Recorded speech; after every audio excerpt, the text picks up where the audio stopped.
Once, a library stood as the heart of a city, holding the world's knowledge, history, science, philosophy within its walls.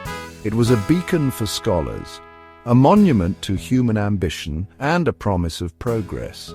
But its brilliance made it a target. Fear and ignorance conspired to bring about its end. The loss was more than the burning of scrolls. It was the erasure of futures, the silencing of potential. This is the story of how wisdom turned to ash, and how a single fire became a symbol for the fragility of knowledge.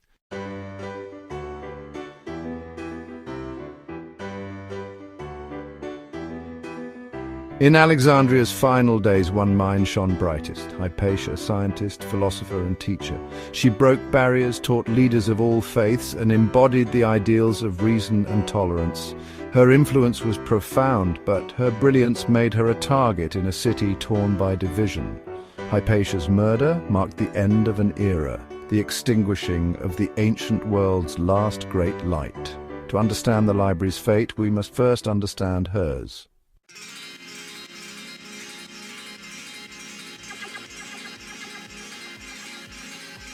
The library's destruction wasn't a single blaze, but a slow unraveling, neglect, intolerance, and fear eroding its foundations. Wars, fanaticism, and apathy chipped away at its walls and its purpose. The world allowed it to burn, forgetting the value of what it held. Hypatia's death mirrored the library's fate, a symbol of reason lost to rising fanaticism. This is not just the story of a building's end, but of a civilization's turning away from knowledge.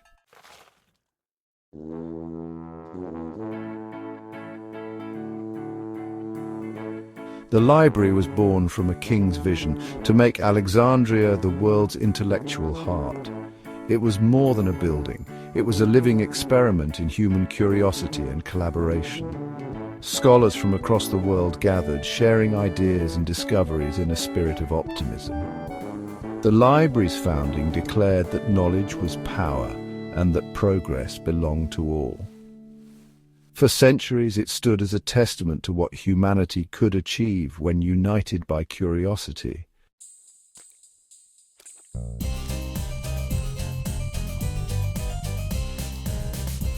The library's collection was vast, hundreds of thousands of scrolls from every corner of the known world. Its agents scoured markets and ships, gathering every text they could find, making Alexandria a crossroads of ideas.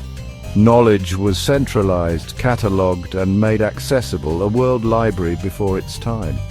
Within its walls, cultures met, sciences advanced, and new worlds of thought were born. The library was humanity's mind made manifest, its shelves holding the seeds of countless futures.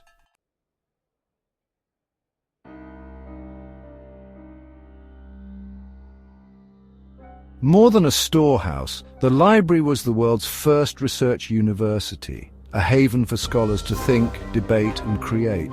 State support freed minds to pursue discovery, leading to breakthroughs in mathematics, astronomy, medicine, and more.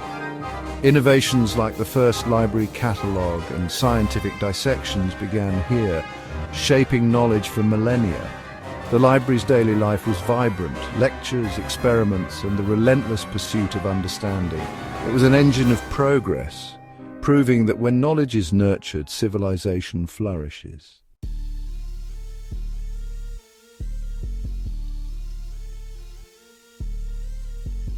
The influence of the library and the Mushan radiated outward, transforming Alexandria itself into a city of scholars. The institution was not an isolated ivory tower. It was deeply integrated into the life of the metropolis. Students traveled from all over the Hellenistic world, from Spain to Persia, hoping to study under its famed masters. The presence of so many brilliant minds created a unique urban atmosphere, one where intellectual debate spilled out from the lecture halls and into the city's public squares, markets, and gymnasia. To live in Alexandria was to breathe an air thick with new ideas and vibrant debate. The city's culture was shaped by the library's mission. It became a place of relative tolerance and cosmopolitanism, where Greek, Egyptian, Jewish, and other cultures coexisted and exchanged ideas. This intellectual ferment was not limited to the sciences and philosophy. The library was also a major center for literature. Poets and playwrights were sponsored by the Ptolemies, tasked with creating new works that would add to the glory of the city and its collection. It was here that the pastoral poetry of Theocritus was born, and where the epic poems of Apollonius of Rhodes were composed. The library nurtured creativity as much as it did analytical thought. Imagine the daily life for a resident scholar. The day might begin with a lecture on Aristotelian philosophy, followed by an afternoon in the library's scriptorium, comparing manuscripts of a lost play by Euripides. The evening could be spent in a communal dining hall, engaged in a heated discussion with a mathematician about the nature of infinity, or listening to an astronomer describe a newly observed celestial phenomenon. It was a life dedicated entirely to the mind, supported and protected by the state. This environment fostered a sense of shared purpose and collaborative discovery that was unprecedented in human history. This atmosphere of discovery was the library's greatest achievement. It was more valuable than any single scroll or invention. It was the creation of a culture that venerated reason, evidence, and open inquiry. For several centuries, Alexandria was the place where the world's intellectual conversations happened. It was the center of gravity for human thought. But this golden age was fragile. Its existence depended on political stability, royal patronage, and a society that valued its work. As the world outside the library walls began to change, this unique ecosystem of the mind would find itself under threat from forces that reason alone could not defeat.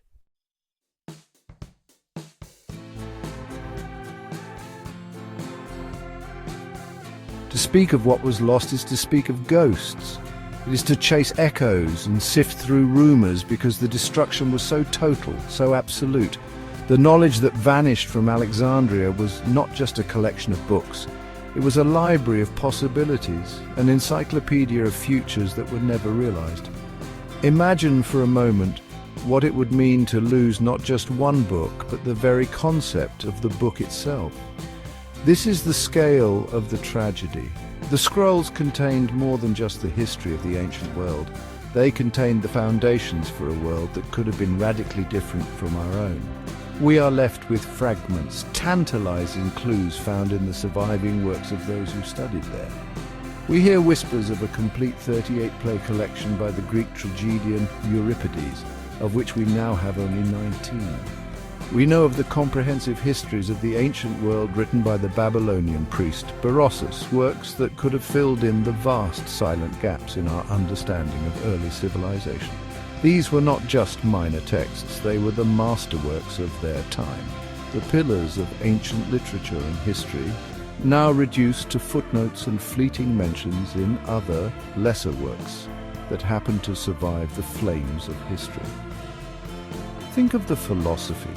We know that Aristotle wrote nearly 200 treatises on every subject imaginable, from physics to politics to biology. Today we possess only around 30 of them.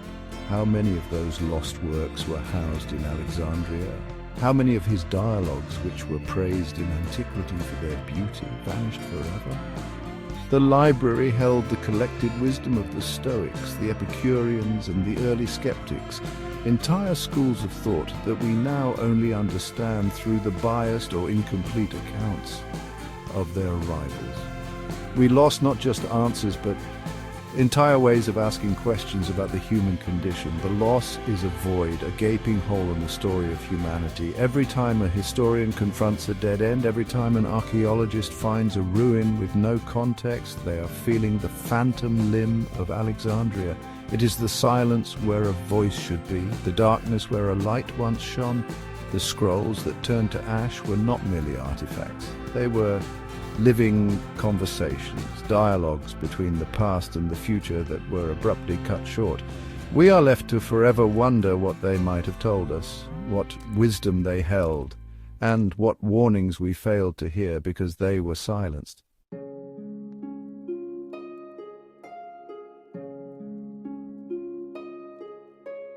The loss extends far beyond literature and philosophy. The library was a center for science and engineering, a place where the theoretical met the practical. Buried in the ashes are the blueprints for technologies that could have reshaped the arc of human history. We have glimpses of this lost ingenuity. We know of Hero of Alexandria, an engineer who worked in the city during the 1st century AD. He documented contraptions like the eolipile, a primitive steam engine that used jets of steam to spin a sphere. It was treated as a novelty, a temple curiosity. But what if the scrolls contained more? Imagine a world where the principles of steam power were not just a curiosity, but were actively developed and refined. What if the Industrial Revolution, which transformed our world in the 18th century, had instead begun in the 2nd? The scrolls may have held detailed schematics for pumps, cranes, and automated machines that went far beyond what we know. There are legends of a water-powered organ, of automatic doors for temples, and even of robotic figures. These stories, often dismissed as myth, may have been rooted in real engineering documents that were lost before they could be fully explored and implemented. Consider the field of astronomy. The library was home to Aristarchus of Samos, the first astronomer known to have proposed a heliocentric model of the solar system, the idea that the Earth revolves around the Sun. He argued this 1700 years before Copernicus. His original work is lost. All we have is a single passing reference to it by Archimedes.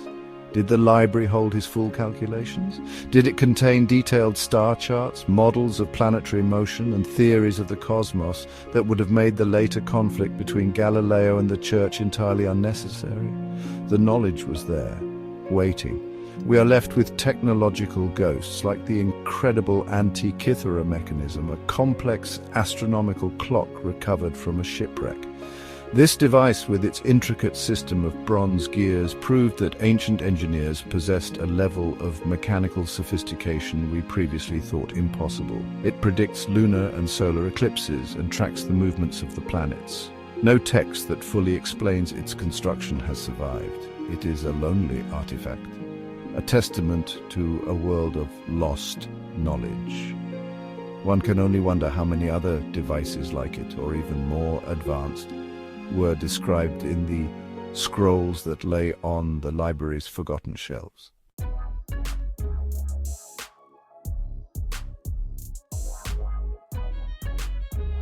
Perhaps the most heartbreaking loss of all was in the field of medicine.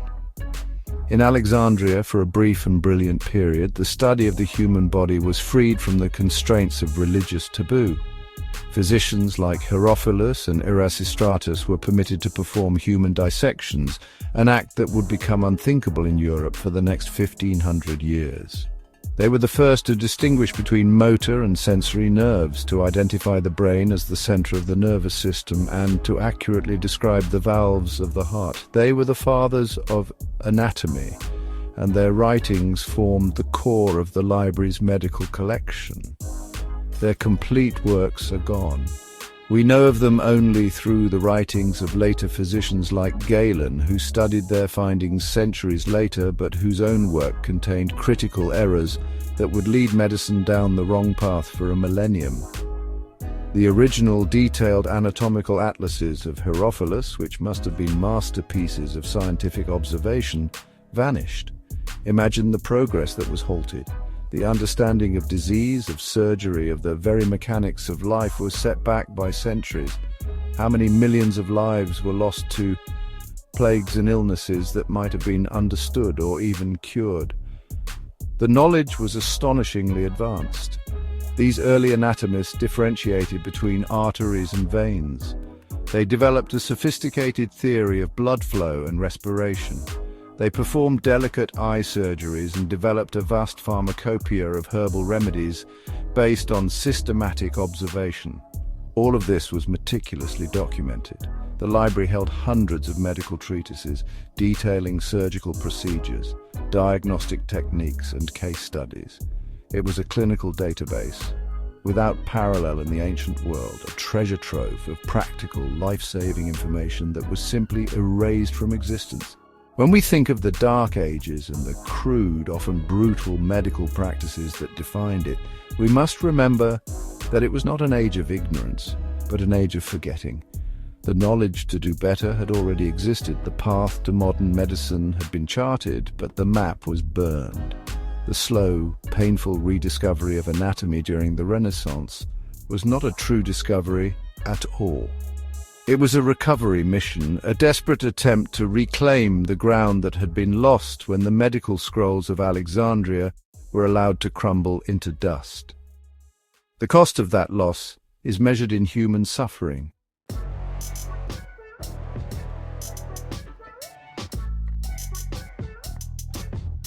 Ultimately, what was lost in Alexandria was time. The destruction of the library and the subsequent decline of classical inquiry created a fracture in the timeline of human progress. It was not a pause, it was a great leap backward. The knowledge gathered in Alexandria was not rediscovered overnight. It took 1,000 years. A whole millennium of relative stagnation known as the Dark Ages for Europe to even begin to catch up to the intellectual heights reached in that single city. 1,000 years of potential discoveries, inventions, and social advancements were sacrificed. This was the great intellectual inheritance of the classical world, gathered in one place, and it was squandered. The geometry of Euclid survived, but the advanced mechanics of Hero did not.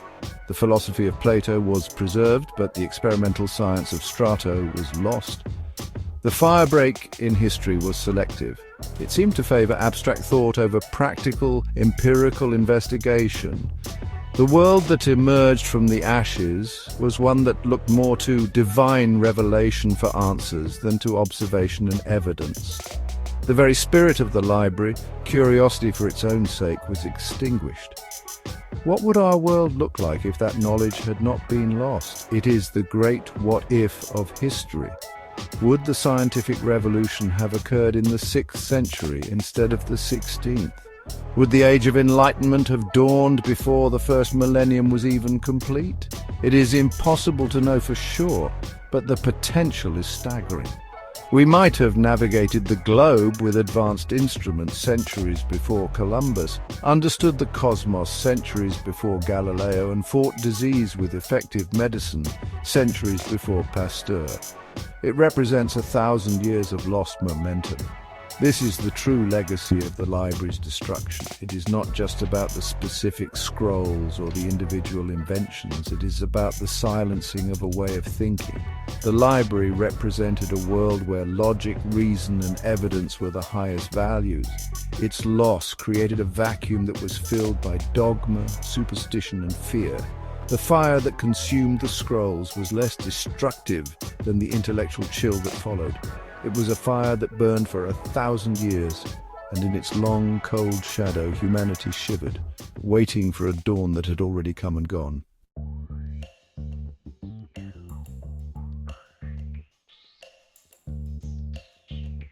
In the final fading moments of the classical world, as the sun set on an empire of logic and reason, one last brilliant light remained.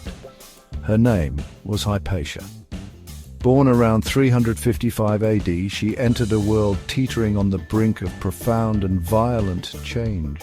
She was the daughter of Theon, a respected mathematician and the last known director of the Museion, the intellectual heart of Alexandria.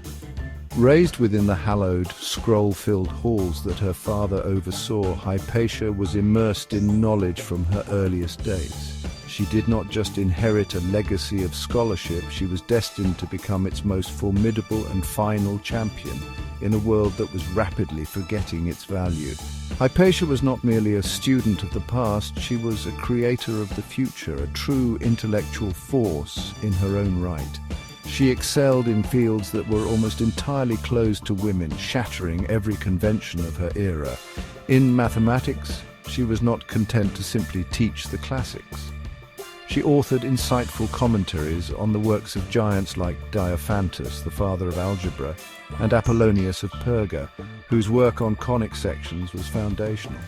She was known to have refined and simplified their complex theories, making them more accessible to her students and ensuring their knowledge would be passed on with greater clarity, a testament to her skill as both a mathematician and an educator.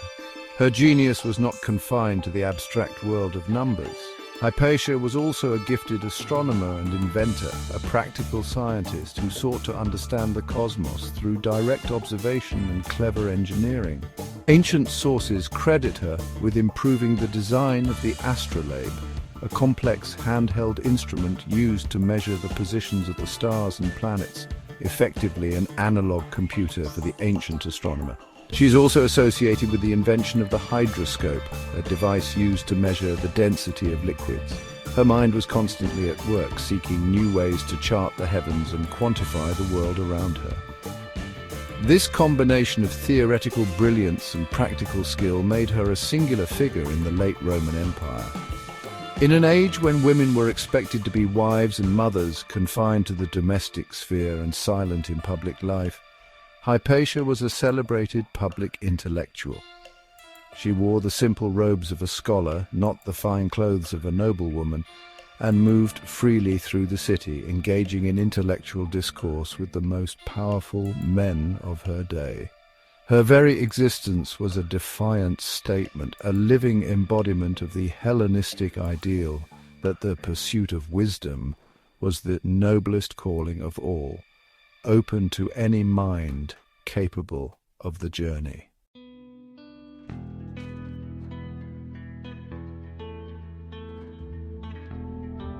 Hypatia's greatest influence was felt not through her written works, most of which are now lost to us, but through her teaching.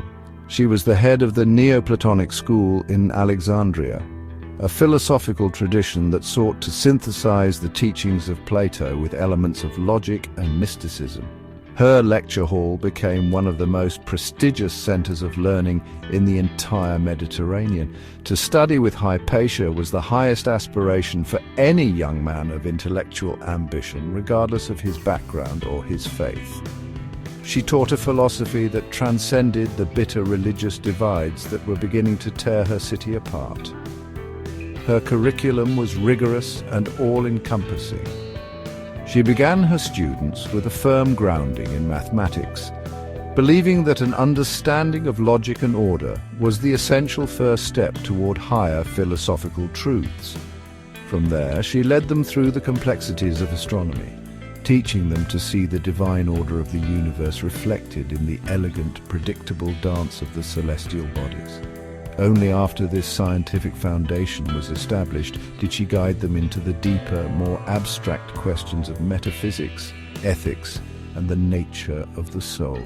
Her method was to build knowledge from the ground up, from the material to the ethereal, from evidence to enlightenment. The students who flocked to her were a testament to her universal appeal. They included pagans who still worshipped the old gods, aristocratic Christians from powerful families, and curious intellectuals from across the empire. In her classroom, these young men found a space where reason, not dogma, was the ultimate authority. She taught them how to think, not what to think. Letters from one of her most devoted students, Synesius of Cyrene, who would later become a Christian bishop, survive to this day. He addresses her with profound reverence and affection, calling her mother, sister, teacher, and a revered philosopher, clear evidence of the deep and lasting impact she had on those she taught. Hypatia's philosophy was one of unity and tolerance. Neoplatonism sought to find the underlying oneness in a diverse and seemingly chaotic universe, and she applied this principle to human society. She preached a life of moderation, critical thinking, and ethical responsibility. In her view, the pursuit of knowledge was a spiritual journey, a way to purify the soul and ascend toward a higher state of being.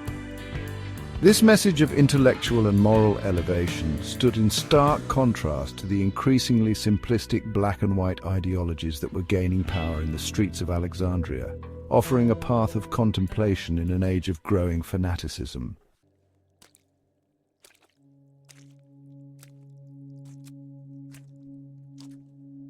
Hypatia's influence extended far beyond her classroom. She was a prominent and respected public figure, a trusted advisor to the political leaders of Alexandria. Her wisdom was so highly regarded that the city's prefect, Orestes, the highest Roman official in the region, frequently sought her counsel. She would meet with him and other magistrates, discussing matters of civic importance with a clarity and impartiality that made her an invaluable asset. In a city fractured by political infighting and religious strife, Hypatia stood as a neutral and respected voice of reason, her loyalty to logic and the well-being of the city, not to any particular faction. This public role was extraordinary for a woman of her time and made her a visible symbol of the old classical order. While Christian bishops and pagan priests fought for control over the souls of the populace, Hypatia represented a third way, a path guided by philosophy and science. She was a living link to the golden age of the library, a reminder of a time when intellectual inquiry was the city's greatest pride. Her presence in the halls of power was a testament to the respect she commanded, but it also placed her in a position of immense danger, directly in the cross-currents of the city's most volatile conflicts. The Alexandria of the early 5th century was a cauldron of simmering tensions. The Roman Empire was crumbling, and power vacuums were being filled by ambitious and often ruthless leaders. The city was a battleground between the remaining pagan population, a large and established Jewish community, and a newly dominant and increasingly militant Christian faction. Mobs frequently clashed in the streets, temples were being converted or torn down, and political assassinations were not uncommon. Orestes, the civil governor, found himself in a bitter power struggle with Cyril, the newly appointed patriarch of Alexandria, a man known for his fiery rhetoric and uncompromising ambition. In this struggle, Hypatia became an unwilling pawn. As a close associate and advisor to Orestes, and as a powerful non-Christian intellectual, she was seen by Cyril and his more fanatical followers as a threat. She was an obstacle to his goal of asserting absolute religious and political authority over the city. Her philosophical teachings, which encouraged independent thought, were perceived as a challenge to the Church's demand for unquestioning faith. Her very existence as a learned and influential woman was an affront to the new, more rigid social order that Cyril sought to impose on the city.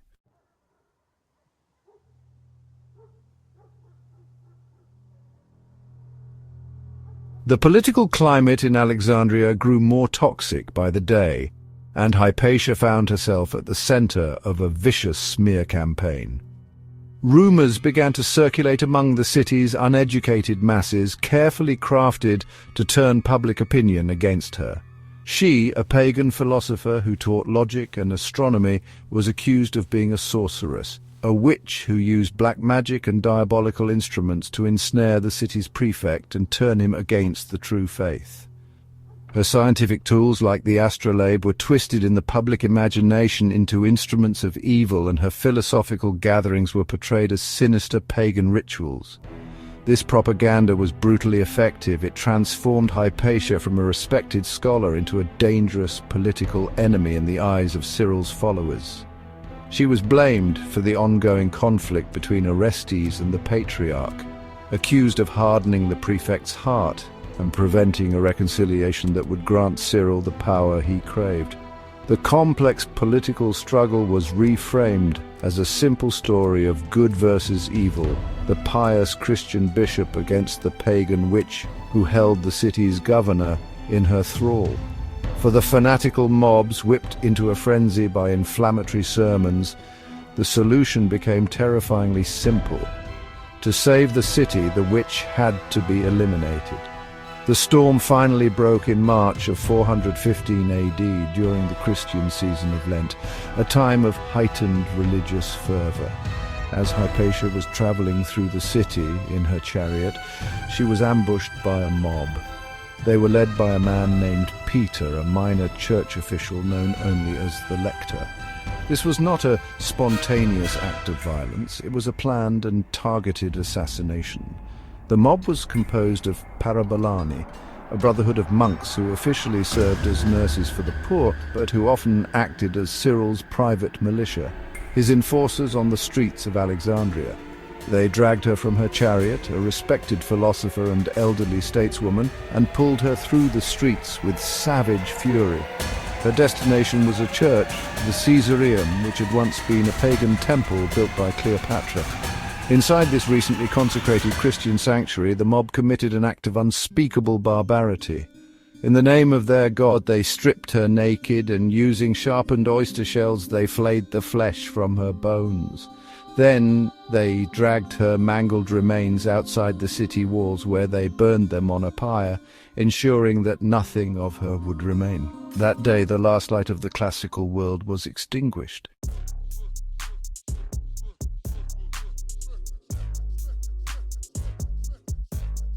By the dawn of the 5th century, the Alexandria that had nurtured Hypatia was gone. The cosmopolitan city of scholars had devolved into a vicious battleground, a place where ideologies clashed with the force of armies. The old world was dying, and the new world was being born in blood and fire. Pagan temples, once the glorious heart of the city's spiritual life, were being systematically torn down by Christian mobs, their sacred statues smashed to pieces, and their ancient rites declared illegal by imperial decree. The Serapeum, a magnificent temple that may have housed a subsidiary collection of the Great Library, had already been sacked and destroyed, its knowledge scattered to the winds.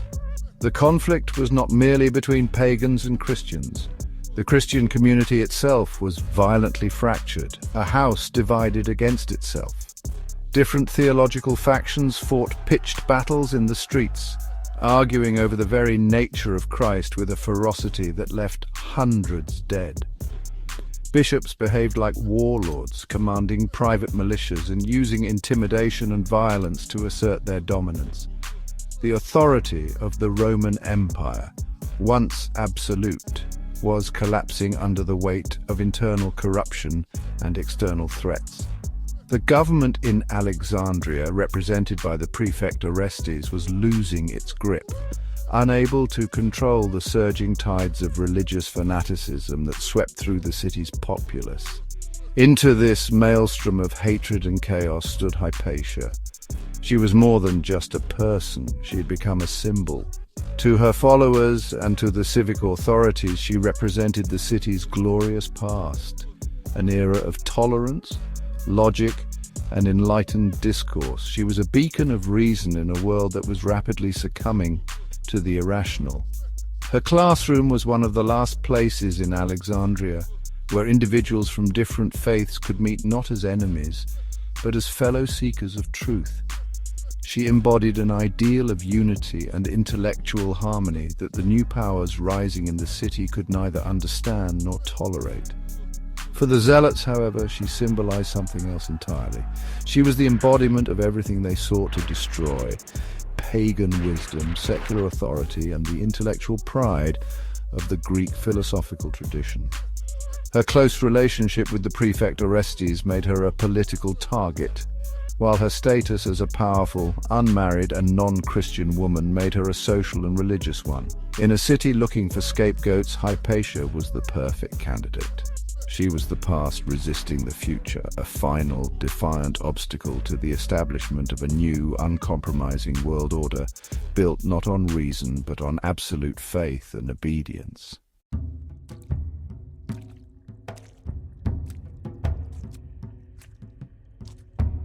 In times of rage, reason has few defenders.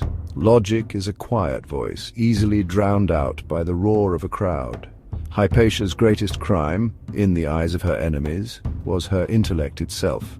The new patriarch of Alexandria, Cyril, was a man of immense ambition and political cunning. He saw the city not as a place of learning, but as a kingdom to be conquered for his faith. His power struggle with the Roman prefect Orestes was total, a zero-sum game for control of Alexandria's soul. In this conflict, Hypatia's counsel to Orestes was perceived as a direct threat to Cyril's authority, a secular influence that stood in the way of his theocratic ambitions. Her sin was not heresy, for she did not preach a rival doctrine. Her sin was something far more dangerous to an authoritarian mindset. She taught people how to think for themselves.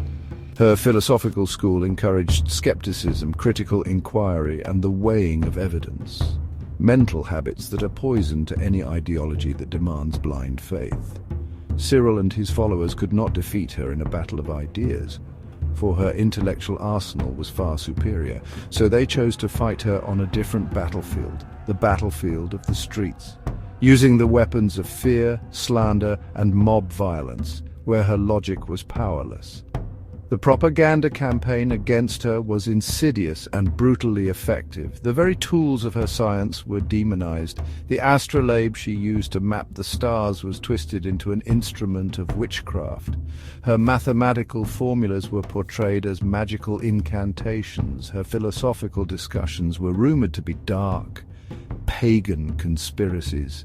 She, a woman who had dedicated her life to the pursuit of clarity and truth, was recast as a sinister enchantress, a seductive sorceress who had bewitched the city's governor and was preventing him from bowing to the will of God, as represented by Cyril. It was a narrative designed to ignite the passions of the ignorant and the fearful.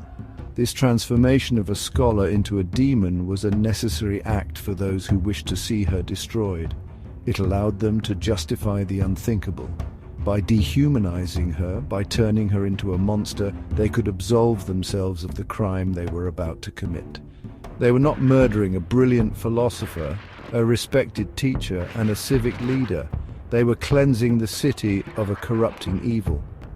It was the tragic, timeless tactic of tyrants. When you cannot refute the message, you must destroy the messenger. Hypatia's commitment to reason was an unforgivable sin in an age that had declared reason itself to be the enemy.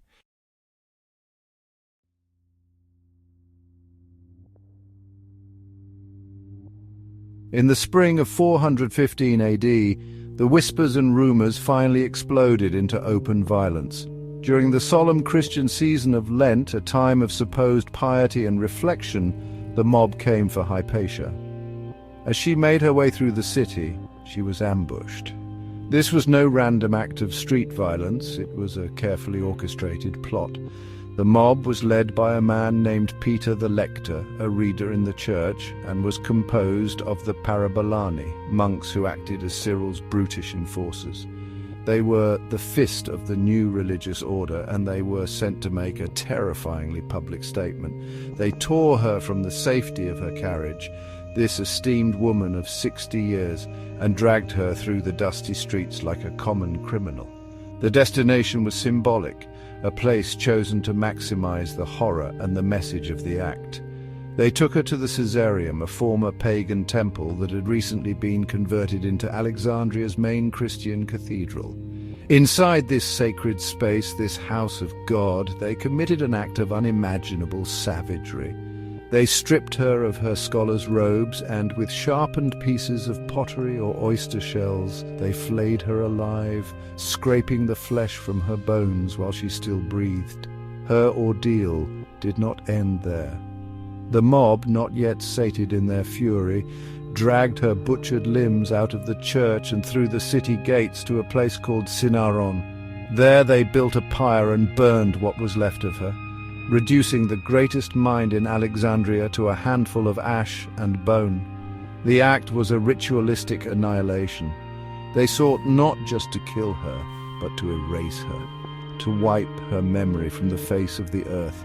Her flesh was burned, her books were likely destroyed or scattered, and her name became a forbidden word, a cursed memory in the city she had served so faithfully. On that day, more than a woman died. The last great scholar of the classical world was silenced forever. The murder of Hypatia was a watershed moment, the point of no return.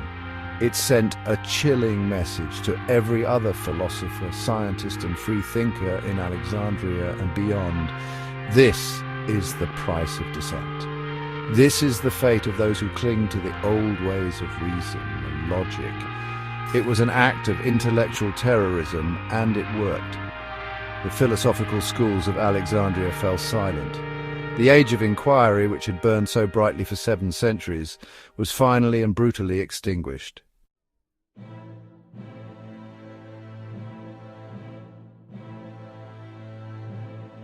The death of Hypatia marked the end of an era. It was the symbolic death of the library itself, even if the building still stood in some form.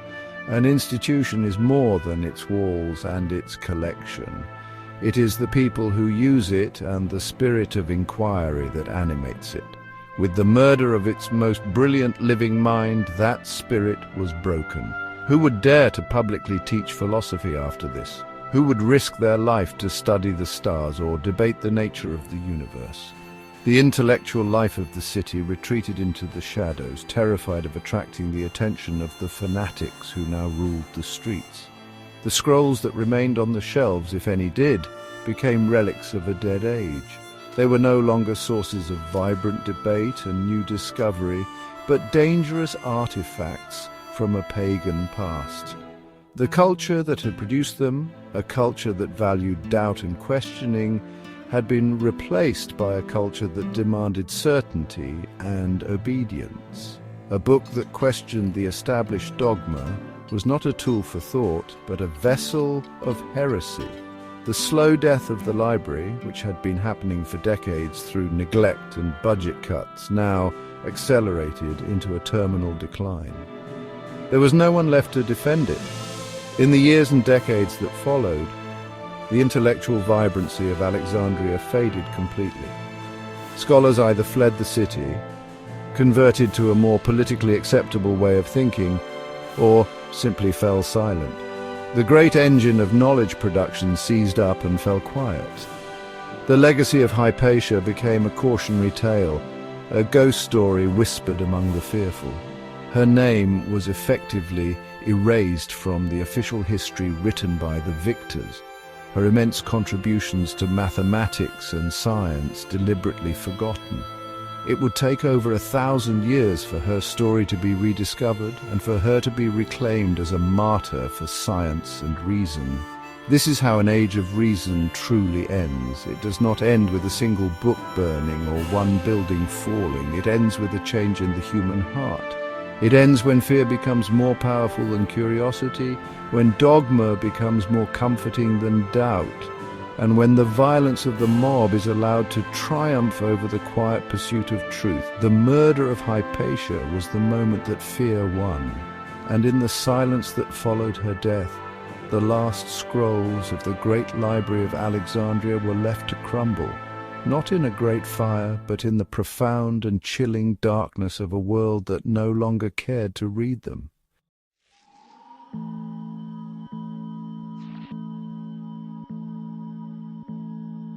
The story of the great library's end is shrouded in smoke and speculation. For centuries, the popular imagination has been captivated by the image of a single, cataclysmic inferno, a dramatic night of terror, where the wisdom of the ages was consumed by flames. It is a powerful narrative, simple and tragic. We search for a single culprit, a lone historical figure or event upon which to lay the blame for this monumental loss. Was it Julius Caesar, whose fires during his siege of Alexandria in 48 BC are said to have accidentally spread from the docks to the library, turning centuries of knowledge into fuel for his military campaign? This is the most famous story, the one most often told. Yet this dramatic account, while compelling, is likely a historical fiction. Contemporary accounts from Caesar's time, including his own writings, are ambiguous. While some scrolls were undoubtedly lost in a warehouse fire near the port, there is substantial evidence that the main library, the Great Museum itself, not only survived but continued to function for centuries afterward. Geographers and scholars continued to work there, referencing its vast collection long after Caesar had sailed away. The idea of a single, all-consuming blaze is a myth that oversimplifies a far more complex and perhaps more unsettling truth about how a society can lose its most precious treasures. Other suspects have been put forward throughout history, each representing a different era of turmoil. Christian zealots in the 4th century are often blamed, particularly those who destroyed the Serapeum, a daughter library in 391 AD. This was an undeniable act of cultural vandalism, a horrific loss in its own right, but was it the final blow to the great library itself? Later still, some accounts blame the Muslim conquerors of the 7th century, spinning tales of a caliph who ordered the scrolls to be used as fuel for the city's bathhouses.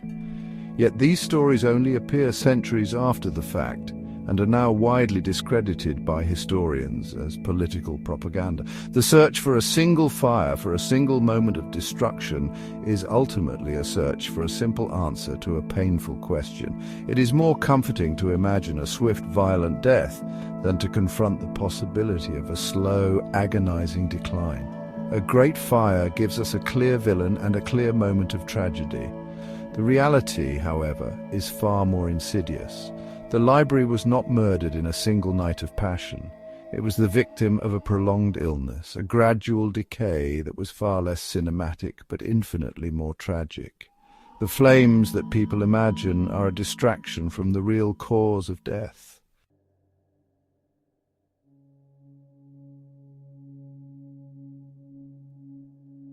The Great Library of Alexandria likely did not burn in a single day. It died slowly over centuries in a quiet and agonizing decline.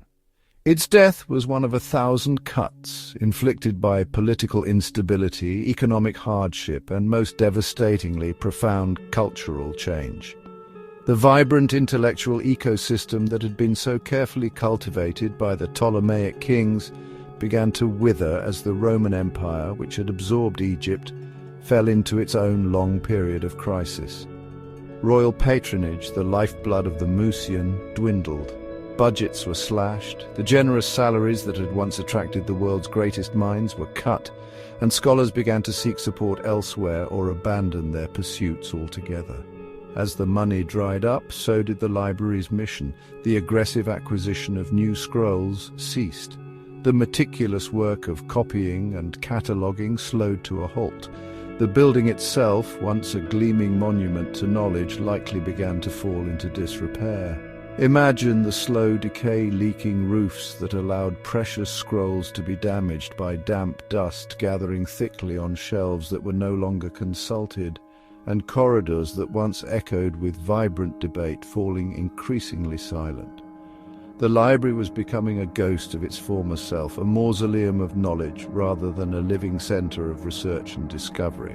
The institution suffered physical damage during several conflicts that racked the city over the centuries.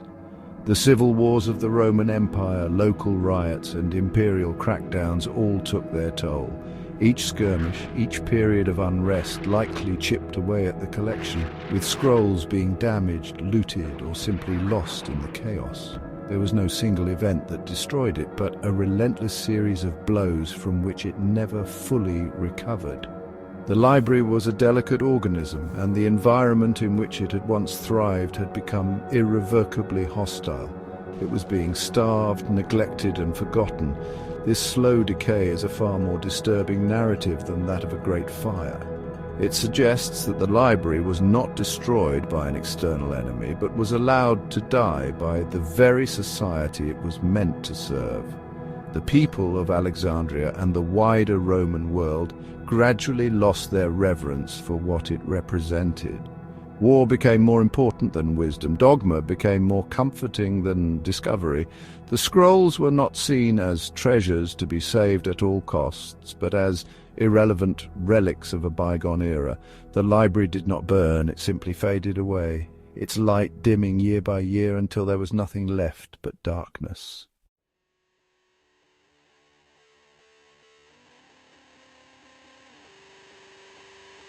In the end, it may not have been fire that destroyed the Great Library of Alexandria, it was fear.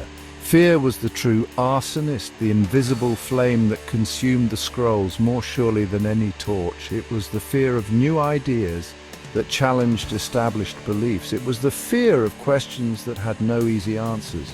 It was the fear of a worldview that valued reason over revelation and evidence over authority. As the classical world gave way to an age of rigid religious dogma, the very spirit of the library, open inquiry, skepticism, and intellectual curiosity, became a form of heresy. This fear manifested as a creeping anti-intellectualism. The figure of the philosopher, once revered, became an object of suspicion.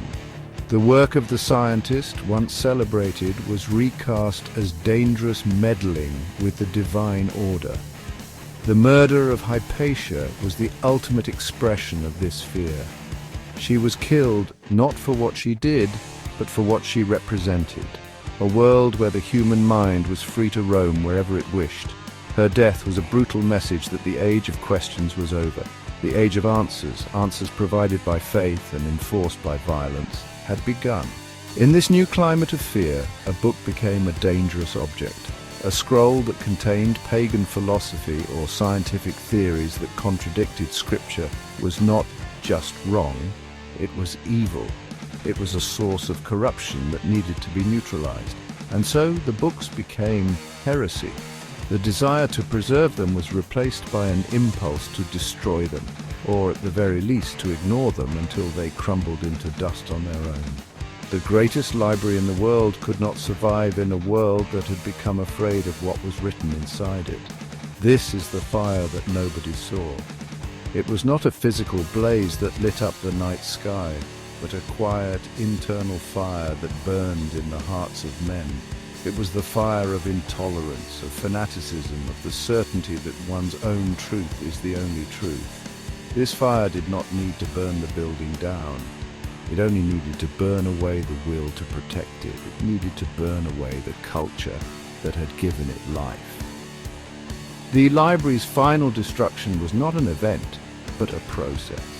It was the slow, deliberate, and fearful act of a civilization turning its back on its own greatest achievement.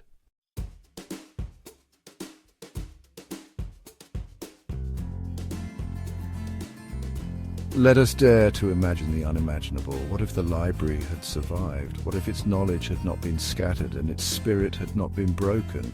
If Hypatia had lived to teach another generation and her students had carried the torch of reason forward, how might our world be different? This is more than a simple exercise in fantasy. It is an attempt to measure the true scale of the shadow cast by Alexandria's fall.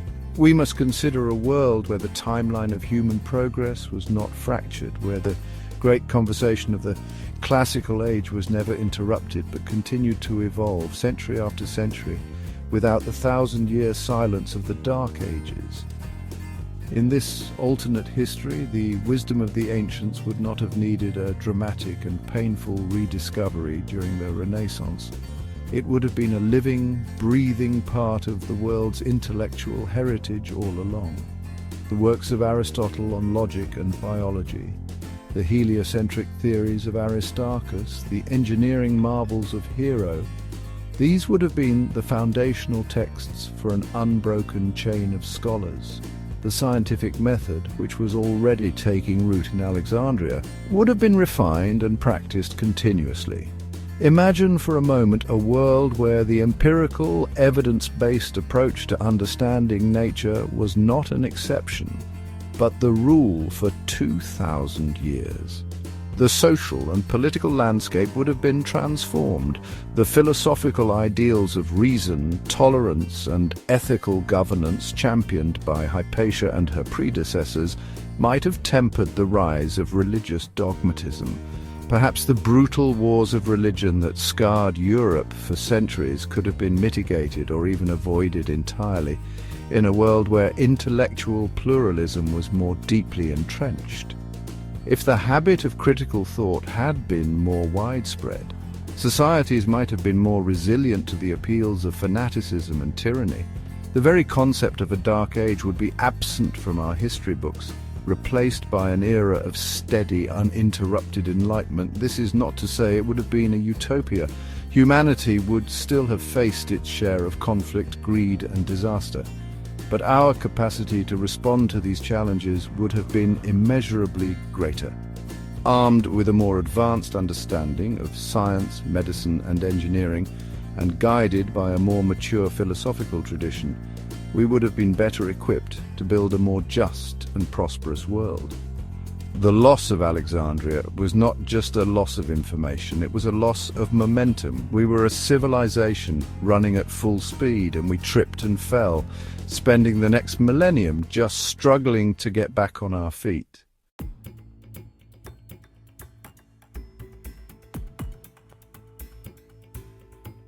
Imagine, for a moment, the technological marvels that could have been.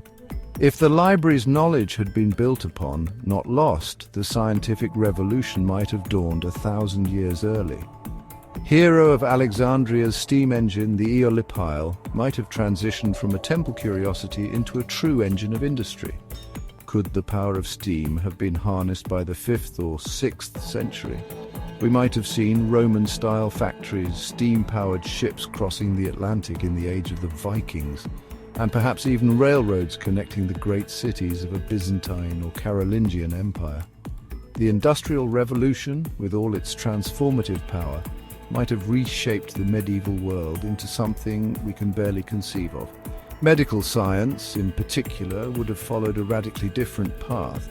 The anatomical discoveries of Herophilus and Erasistratus, instead of being lost and forgotten, would have been the bedrock of medical education. With a deep understanding of anatomy and physiology, physicians might have unraveled the secrets of blood circulation centuries before William Harvey. The germ theory of disease could have been established long before the Black Death ravaged Europe, potentially saving millions of lives. Imagine surgeons in the 10th century performing complex operations with anesthesia and a clear knowledge of the human body, a scene that, in our timeline, belongs to the late 19th century. Think of the cosmos. With Aristarchus's heliocentric model as the accepted starting point, astronomy would have leapt forward. The great debate that pitted Galileo against the Church would have been a moot point, a battle already won more than a millennium earlier. Astronomers, equipped with ever-improving instruments like the astrolabe and perhaps even early telescopes, would have charted the solar system with incredible precision. Would we have discovered the moons of Jupiter in the 800s? Would we have calculated the laws of universal gravitation in the age of Charlemagne? It's possible we might have flown to the moon in the 1400s, looking back at a world that had never known the darkness of ignorance. This cascade of innovation would have fed back into society, creating a virtuous cycle of progress. New materials, new sources of power, and new methods of communication would have accelerated discovery in all fields. The printing press might have been invented centuries earlier to cope with the demand for scientific texts and philosophical treatises. The age of exploration would have been conducted with far more accurate maps and navigational tools, changing the nature of the encounters between different world cultures. It would be a world not just of faster progress, but of a fundamentally different quality of life, built on a foundation of preserved and cultivated reason.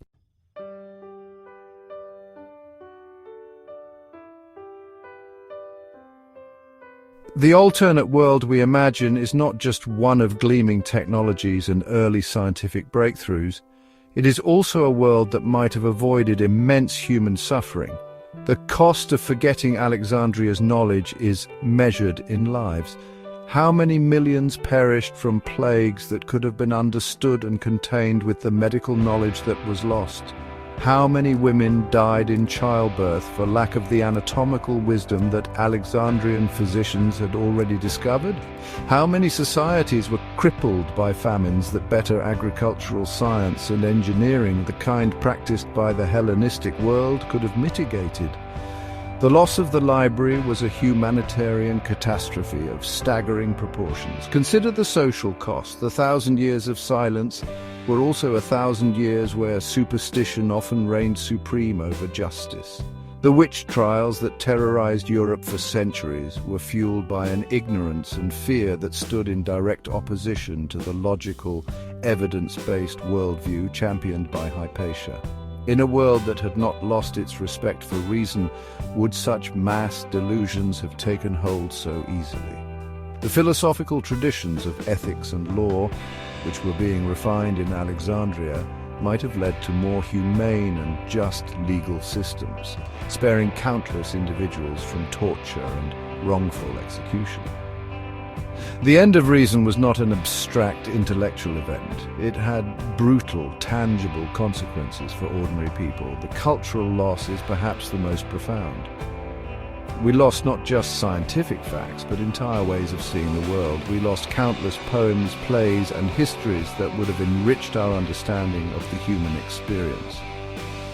We lost the nuance and diversity of hundreds of philosophical schools, which were compressed into a few simplified dogmatic systems. Our collective imagination is poorer for it. The library was a repository of human creativity in all its forms, and its destruction was an act of cultural self-mutilation. We are a civilization with a form of amnesia, haunted by the ghost of a fuller, richer version of our own past. So when we look back and ask, what if we hadn't lost it? We are asking the most important question in our history. The answer is a stark reminder of the fragility of knowledge and the immense responsibility we have to protect it. The story of Alexandria is a warning that progress is not inevitable. It is a choice. It must be defended, nurtured, and passed on. The fire that burned the library, whether real or metaphorical, can always be rekindled. The true legacy of Alexandria is this urgent, burning question. Are we brave enough and wise enough to keep the flames of reason lit in our own time?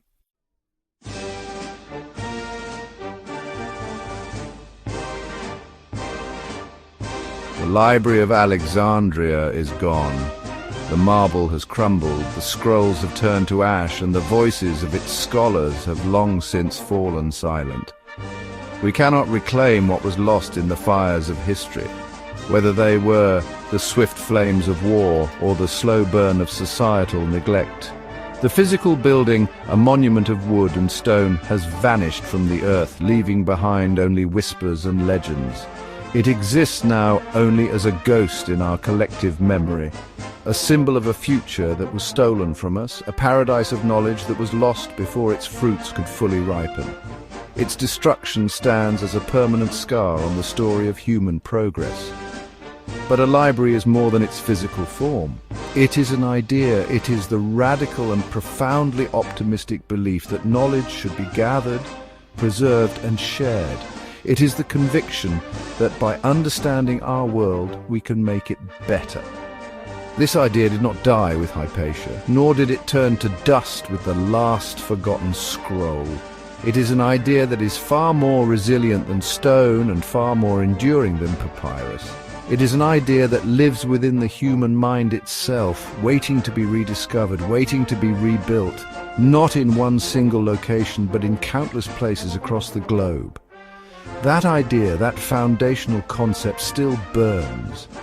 Every time a teacher inspires a student to ask a difficult question, a small piece of the library is resurrected. Every time a scientist pursues a truth, no matter how inconvenient, a corridor of the museum is illuminated once more.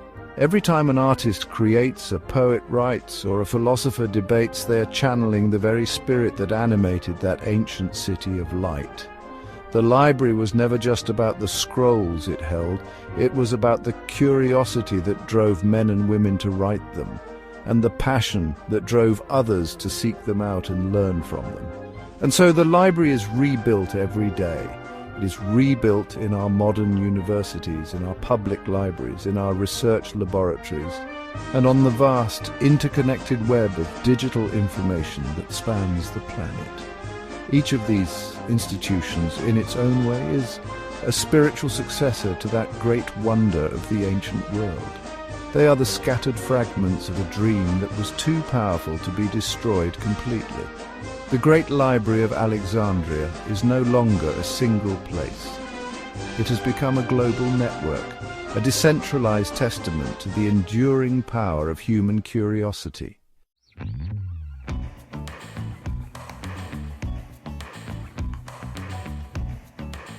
Hypatia died a brutal and tragic death. Her murderers sought to erase her from history, to silence her voice and extinguish the light of her intellect. They tore her body apart and burned her remains, hoping to make an example of her, a warning to all who would dare to follow her path of reason. But in their savagery they failed. They could destroy the woman, but they could not destroy what she represented. Her story, preserved in the letters of her students and the accounts of historians, survived the darkness. It became a legend, a powerful symbol of courage in the face of intolerance. The scrolls were burned, the accumulated wisdom of centuries, the blueprints for a different future were lost to the flames of fanaticism and the quiet decay of fear. The specific knowledge they contained may be gone forever, a permanent void in our history, but the questions that those scrolls sought to answer remain.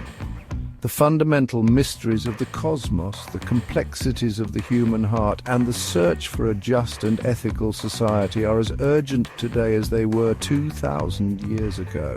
The questions themselves are the immortal seeds of knowledge, and as long as they are asked, new answers will always grow.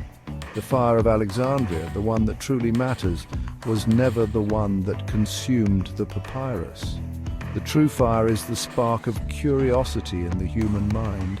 It is the flame of inquiry, the light of reason, and the warmth of understanding. This is the fire that Hypatia tended to so carefully. It is the fire that her killers feared would spread beyond their control. This fire can be dimmed, it can be suppressed, and for a time it can be hidden away in darkness. But it can never be truly extinguished. It is an essential part of what makes us human, and so long as we protect that fire, the legacy of Alexandria will never fade. So long as we defend the right to think freely, to question authority, and to seek truth without fear, the library lives.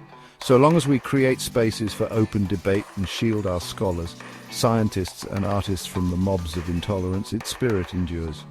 The Library of Alexandria is not a memory of a distant past, it is a challenge to our present. It is a sacred responsibility passed down through the centuries to keep the flame of the human mind burning brightly for all the generations yet to come.